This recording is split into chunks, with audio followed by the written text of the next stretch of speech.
రాష్ట్రంలో త్వరలో జరగనున్న స్థానిక సంస్థల ఎన్నికల్లో వెనుకబడిన తరగతులకు 42% రిజర్వేషన్లు కల్పించేందుకు ప్రభుత్వం ప్రత్యామ్నాయ మార్గాలను అన్వేషిస్తోంది.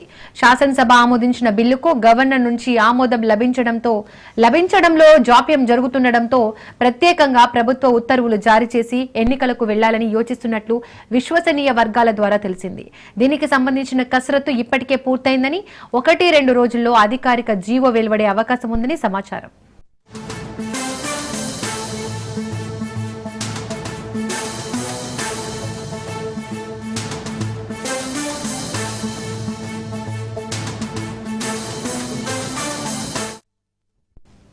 స్థానిక సంస్థల్లో బీసీలకు 42% రిజర్వేషన్లు కల్పించేందుకు 2018 పంచాయతీరాజ్ చట్టంలోని సెక్షన్ 285 క్లాజ్ ఏకు సవరణ చేస్తూ ప్రభుత్వం ఇటీవలే శాసనసభలో బిల్లును ఆమోదింపజేసింది. అనంతరం ఆమోదం కోసం బిల్లును రాజ్ భవన్ కు పంపింది. అయితే గవర్నర్ జిష్ణుదేవ్ వర్మ నుంచి ఇప్పటి వరకు ఎలాంటి నిర్ణయం వెలువడలేదు. ఈ క్రమంలో ఇటీవల కాంగ్రెస్ నేతృత్వంలోని అఖిలపక్ష బృందం గవర్నర్ ను కలిసి బిల్లును వెంటనే ఆమోదించాలని కోరింది.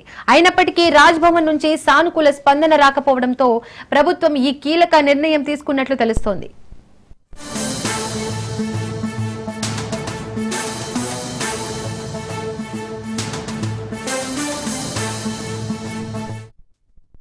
ఇక మరోవైపు సెప్టెంబర్ 30వ తేదీలోగా స్థానిక సంస్థల ఎన్నికల ప్రక్రియను పూర్తి చేయాలని హైకోర్టు ప్రభుత్వాన్ని ఆదేశించింది.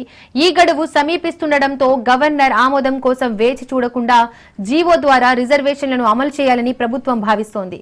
రాష్ట్ర వ్యాప్తంగా ఇటీవల నిర్వహించిన కులగణన సర్వేలో వెల్లడైన జనాభా లెక్కల ఆధారంగా గ్రామ, మండల, జిల్లా పరిషత్ స్థాయిలలో బీసీలతో రిజర్వేషన్లు ఖరారు చేయనున్నారు. ఈ పరిణామాలతో స్థానిక ఎన్నికల నిర్వహణపై నెలకొన్న సందిగ్ధతను త్వరలోనే తెరబడనున్నట్లు స్పష్టమవుతోంది.